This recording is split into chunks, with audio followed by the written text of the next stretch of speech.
ఓం శ్రీ సాయి భగవతి జ్యోతిష్యాలయం నెంబర్ 1 వశీకరణ specialist Kerala tantric గురువు గారు పవన్ నంబూదిరి గారు. కేరళ నుంచే నేరుగా పరిష్కారం లభించును. స్త్రీ పురుష వశీకరణం, ప్రేమించి మోసపోవడం, భార్యాభర్తల సమస్యలు, ఎటువంటి సమస్యలైనా సరే 24 గంటల్లో పరిష్కారం లభించును. గురువుగారి ఫోన్ నంబర్ 9043637512. ఓం సాయిరామ్. సమర్థ సద్గురు సాయినాథ్ మహారాజ్కి జై. సాయిబాబా భక్తులందరూ కూడా నమస్కారం అండి. సాయినాథుని ఆశీస్సులతో అందరూ కూడా సుఖంగా, సంతోషంగా, అష్టైశ్వర్య, ఆరోగ్య అభివృద్ధితో ఉండాలని మనస్ఫూర్తిగా కోరుకుంటూ ఈరోజు ఈ వీడియోని మొదలు పెడుతున్నాను. ఈరోజు వీడియో ఏంటంటే, జాగ్రత్త బిడ్డ, ఈరోజు నీకు 2 సంఘటనలు జరగబోతున్నాయి. అవి ఏంటో ఇప్పుడు తెలుసుకుని జాగ్రత్త పడు, లేదంటే ప్రమాదంలో పడతావని మన బాబాగారైతే ఈరోజు మనకి హెచ్చరికతో కూడిన ఒక అద్భుతమైనటువంటి సందేశంతో అయితే మన ముందుకు వచ్చారండి. మరి మన బాబాగారు మనకి ఎలాంటి జాగ్రత్త చెప్పాలనుకుంటున్నారో ఆయన మాటల ద్వారానే విందాము. ఆయన మాటలు వినే ముందుగా ఈ వీడియో కనుక నచ్చినట్లయితే మరికొంతమంది బాబా భక్తులకు రీచ్ చేయేలా షేర్ చేసి లైక్ చేయండి. అలాగే మన ఛానల్ని ఎవరైనా మొదటిసారిగా చూస్తున్నట్లయితే తప్పకుండా సబ్స్క్రైబ్ చేసుకుని మాకు కొంచెం సపోర్ట్ చేయండి. మరి మన బాబాగారి సందేశం ఏంటంటే, బిడ్డ, ఇప్పటి వరకు కూడా నాకు ఈ 2 కోరికలు జరిగితే చాలని ఎన్నోసార్లు అడుగుతూ ఉన్నావు. అయితే నువ్వు ఏదైతే కోరుకుంటున్నావో అది ఈరోజే మీ ఇంట జరిగేలా నేను చూస్తానమ్మా. నీకు ఇప్పుడే జరిగేలా చేస్తానని ప్రమాణం కూడా చేసి చెప్తున్నాను. ఎందుకు ఇలా చెప్తున్నానో ఒక చిన్న కథ ద్వారా కూడా నీకు వినిపిస్తాను తల్లి. జాగ్రత్తగా విను. ఒక ఊరిలో ఒక ఆవిడ ఉంటుంది. ఇది కథని చెప్పుకునే కంటే నిజ జీవిత సంఘటనని చెప్తే చాలా బాగుంటుంది. ఎందుకంటే ఇది నిజంగా బాబాగారి యొక్క భక్తురాలికి జరిగిన ఒక అద్భుతమైన సంఘటన. అయితే తను చాలా కష్టజీవి. చిన్నప్పటి నుంచి ఎన్నో కష్టాలు ఆవిడ పడింది. అన్నిటినీ కూడా తట్టుకుని పెళ్లి వయసు వరకు వచ్చిన తర్వాత తల్లిదండ్రులు ఆవిడికి పెళ్లి చేసి పంపించారు. సరే, చిన్నప్పటి నుంచి కష్టాలు పడ్డాను కదా, పెళ్ళైనాక కూడా ఆమె జీవితం కొత్తగా ఆరంభమవుతుందేమో ఆశపడింది. కానీ ఆ భర్త అంటే మద్యానికి, తాగుడికి బానిసనమాట. అయితే ప్రతిరోజు కూడా ఆవిడని హింసించడం మొదలుపెట్టాడు. ఇలా కొన్ని సంవత్సరాల్లోనే ఈవిడకు 2 బిడ్డలు జన్మించారు. అదేవిధంగా ఈ 2 పిల్లలు కూడా పెద్దవాళ్ళు అవ్వడం కూడా జరిగింది. ఇక తన భర్త పూర్తిగా తాగుడికి బానిసవడం వల్ల అనారోగ్యంతో చనిపోతాడు. ఇక అనారోగ్యంతో చనిపోయిన భర్తను చూసుకొని, అదేవిధంగా ఎదిగిన పిల్లల్ని చూసుకొని, నా జీవితం ఇలా నడి సముద్రంలో మునిగిన పరిస్థితి అయిపోయింది. నేను ఎప్పుడు ఏ తీరం వైపుకు వెళ్ళాలో నాకు అర్థం కాని స్థితిలో ఉన్నాను బాబా. నా బిడ్డకి మంచి సంబంధం కుదిరి కనీసం నా జీవితంలో కాకుండా వారి జీవితమైన ఆనందంగా ఉండేలా చూడండి బాబా అని ప్రతిరోజు కూడా బాబాగారి దగ్గర మొరపెట్టుకుంటూ ఉండేదన్నమాట ఆవిడ. అదేవిధంగా ప్రతి గురువారం కూడా బాబాగారి గుడికి వెళ్ళి బాబాగారి పాదాల మీద సాష్టాంగ నమస్కారం చేసుకుని, నా బిడ్డకు మంచి సంబంధం వచ్చేలా చూడండి బాబా. అదేవిధంగా నా కొడుకు మంచిగా బీటెక్ వరకు చదువుకున్నాడు, తనకి ఒక మంచి జాబ్ అనేది రావాలని కోరుకుంటూ ఉండేది. ఇలా తను ప్రతి ఒక్క రోజు కూడా బాబాగారి ముందు కూర్చుని తన బాధలన్నీ కూడా చెప్పుకునేదనమాట. అయితే ఒకరోజు బాబాగారి గుడికి వెళ్ళి, బాబా, ఎన్నో సంవత్సరాల నుంచి నేను మీ పూజలు చేశాను, మీ పాదాలకు సాష్టాంగ నమస్కారం కూడా చేశాను. నా జీవితం అంతా కూడా సగం వరకు అయిపోయింది. కానీ ఇప్పుడు నా పాపకి 29 సంవత్సరాలు నిండాయి.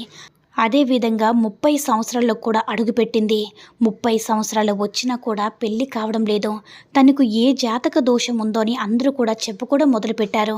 నా బిడ్డ పరిస్థితి ఏమవుతుంది బాబా? నాకు నిజంగా నీ మీద ఉన్న నమ్మకం నిజమైతే కనుక మీరు నాతోనే ఉన్నారని నేనైతే నమ్ముతున్నాను బాబా. నా నమ్మకాన్ని మీరు నిజం చేస్తారో అబద్ధం చేస్తారో అంతా కూడా మీ మీదే ఆధారపడి ఉంది తండ్రి. నాకు ఈ నెలలోనైనా సరే మా పాపకి మంచి సంబంధం కుదరాలి. మా బాబుకి మంచి ఉద్యోగం వస్తుందా బాబా?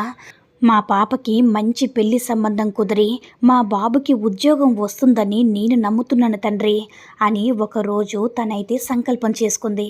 ఇక సంకల్పం ఏ రోజైతే తను చేసుకుందో అదే రోజు రాత్రి బాబాగారు తన కలలోకి కనిపించారు.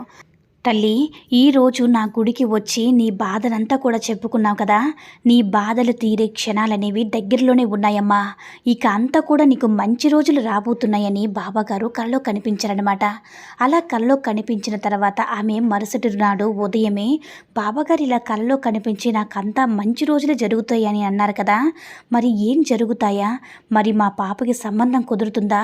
నా బాబుకి మంచి ఉద్యోగం వస్తుందా అని తనైతే మనసులో అలా అలా ఆలోచిస్తూ అనుకుంటూ ఉంటుందన్నమాట. ఇంతలోగా తమ్ముడు అంటే వాళ్ళ తమ్ముడు పెద్దావిడ వాళ్ళ తమ్ముడు ఎవరైతే ఉన్నారో ఫోన్ చేసి, ఇక్కడ ఒక మంచి సంబంధం ఉందక్క, ఆ అబ్బాయి అమెరికాలో సాఫ్ట్వేర్ జాబ్ చేస్తున్నాడు, తనకి కూడా వయసు చాలా దగ్గరగా 32 సంవత్సరాల వయసుంది, తనకి 30 సంవత్సరాల అమ్మాయి కావాలంట, ఆ అమ్మాయి కూడా బీటెక్ చదివిన అమ్మాయి కావాలి అంటే మన అమ్మాయి అయితే సరిపోతుందేమో అని ఫోన్లో అయితే వాళ్ళ ఆ పెద్ద ఆవిడ వాళ్ళ తమ్ముడైతే చెప్తాడనమాట. అయితే ఆ అమ్మాయి కూడా అతనికి బాగా నచ్చిందని చెప్పారు.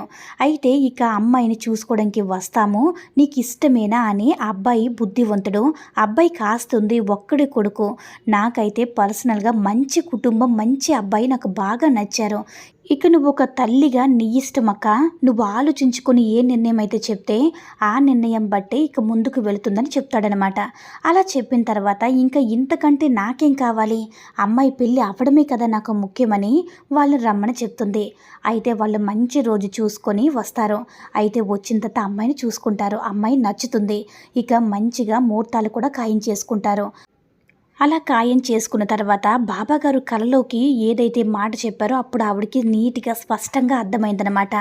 ఇక ఆ తర్వాత చూపించింది ఏంటంటే, బాబాగారు ఏం చేశారంటే, ఇక నీకుండేటటువంటి కష్టాలన్నీ దూరమై ఇక మంచి రోజులు రాబోతున్నాయి తల్లి, ఇక నీకు దేనికి కూడా లోటు ఉండదని చెప్పారు కదా. అయితే వాళ్ళ అబ్బాయి కూడా ఉద్యోగంలో జాయిన్ అవ్వమని ఒక లెటర్ అయితే వస్తుంది. తను ఆల్రెడీ కొన్ని ఇంటర్వ్యూలు ఇంతకుముందు పెట్టుకున్నాడు. ఆ ఇంటర్వ్యూలో ఒక మంచి పెద్ద పెద్ద కంపెనీలో అబ్బాయికి సాఫ్ట్వేర్ జాబ్ వచ్చి, నీకు అసలు సమయం లేదు, నువ్వు వెంటనే జాయిన్ అయిపోవాలి అని చెప్పి లెటర్ వస్తుందన్నమాట. ఈ విధంగా అబ్బాయి ఇంటర్వ్యూకి అటెండ్ అవుతాడు, సెలెక్ట్ అవుతాడు. ఇక అబ్బాయి కూడా చాలా మంచి జాబు, మంచి పొజిషన్లో కూడా ఉంటాడనమాట. మంచి అంటే పెద్ద కంపెనీలో, సాఫ్ట్వేర్ కంపెనీలో జాయిన్ అయిపోతాడు. అయితే ఒకవైపు వాళ్ళ అమ్మాయికి ఒక మంచి పెళ్లి సంబంధం వచ్చి కుదిరిపోతుంది, ఇంకొక వైపు వాళ్ళ అబ్బాయి కూడా ఒక మంచి ఉద్యోగం అయితే వస్తుంది కదా.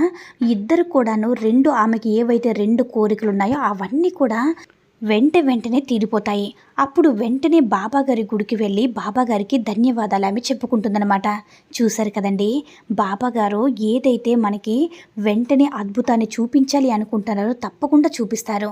ఏదైనా సరే మనిషి జీవితంలో కష్టాలనేవి ఒకేసారి వెంటనే వస్తూ ఉంటాయి, అవి చూసి భయపడిపోతూ ఉంటాము. అలా కాకుండా కొన్నిసార్లు అదృష్టాలు కూడా వెంటే వస్తాయి, అవి చూసి ఆనందపడిపోతూ ఉంటాము. బిడ్డ, ఇదే మానవ జీవితం అనుకుంటే ఎలా కుదురుతుందో చెప్పు బిడ్డ. కష్టాలు వచ్చినప్పుడు కృంగిపోవడం, సుఖాలు వచ్చినప్పుడు పొంగిపోవడం, ఇది జీవితం కాదు తల్లి. వేటికైనా సరే ఎదుర్కొని నిలబడగల శక్తి నీలో ఎప్పుడు ఉండాలని, నీ యొక్క మానసిక స్థితిని బలపరచడానికి ఇటువంటి కష్టాలనేవి వస్తూ ఉంటాయి బిడ్డ. అలా నీకు నారు పోసిన దేవుడు నీరు పోయడం మానేస్తావా చెప్పు తల్లి. నువ్వు ఏవైతే కోరుకుంటున్నావో, నీ కోరికలు ఏవైతే జరగాలని అనుకుంటున్నావో, ఈ అద్భుతం నీ జీవితంలో జరిగితే నేను సంతోషంగా ఉంటానని అనుకుంటున్నావో, అద్భుతం అనేది నీ జీవితంలో జరిగేలా నేను చూస్తాను. నీకు ఎప్పుడైతే నువ్వు ఏ కోరిక అయితే ఇన్నాళ్ళుగా నువ్వు బాధపడ్డావో, ఆ కోరికలన్నీ కూడా ఖచ్చితంగా వెంటనే నీకు జరిగేలా నేను ప్రమాణం చేసి చెప్తున్నానమ్మా. కాబట్టి ఎటువంటి నువ్వు అపనమ్మకాలు కూడా పెట్టుకోవద్దు, ఎటువంటి ఆందోళన కూడా చెందవద్దు. ఒక్కసారి ఆలోచించు, నీ యొక్క సంకల్పం ఏమిటో ఆ సంకల్పం గురించి నాకు ఈరోజు వివరించి చెప్పు. నీకు అందుకు గల న్యాయమైన సంకల్పాన్ని నేను ఖచ్చితంగా ఈరోజే అమలుపరిచే పూర్తి బాధ్యతను నీ యొక్క తండ్రినైనా నేను తీసుకుంటున్నాను తల్లి. కనుక ఎప్పుడు కూడా నీ మనసును స్థిమితంగా ఉంచుకునే ప్రయత్నం చెయ్యు. నీ యొక్క కోరికలు పూర్తి బాధ్యత ఈ బాబాగా నేను తీసుకుంటున్నాను. కాబట్టి ఇక నీ యొక్క పూర్తి భారం నా మీద వదిలివేసి నువ్వు సంతోషంగా జీవితంలో ముందడుగు వెయ్యు. అంతా కూడా నేను చూసుకుంటాను తల్లి, అంతా కూడా నీకు శుభమే జరుగుతుందని మన బాబాగారు అయితే ఈరోజు మనకి చాలా అంటే చాలా అద్భుతమైనటువంటి సందేశాన్ని అయితే అందించారండి. సాయి మహిమల ద్వారా వచ్చిన ఈ సందేశం మీ అందరికీ కూడా నచ్చిందని అనుకుంటున్నాను. ఈ వీడియో కనుక నచ్చినట్లయితే మిగతా సాయి భక్తులందరికీ కూడా రీచ్ అయ్యేలా షేర్ చేసి లైక్ చేయండి. అలాగే మన ఛానల్ని ఎవరైనా మొదటిసారిగా చూస్తున్నట్లయితే తప్పకుండా సబ్స్క్రైబ్ చేసుకుని మాకు కొంచెం సపోర్ట్ చేయండి. సర్వే జన సుఖినో భవంతు. జై సాయిరామ్.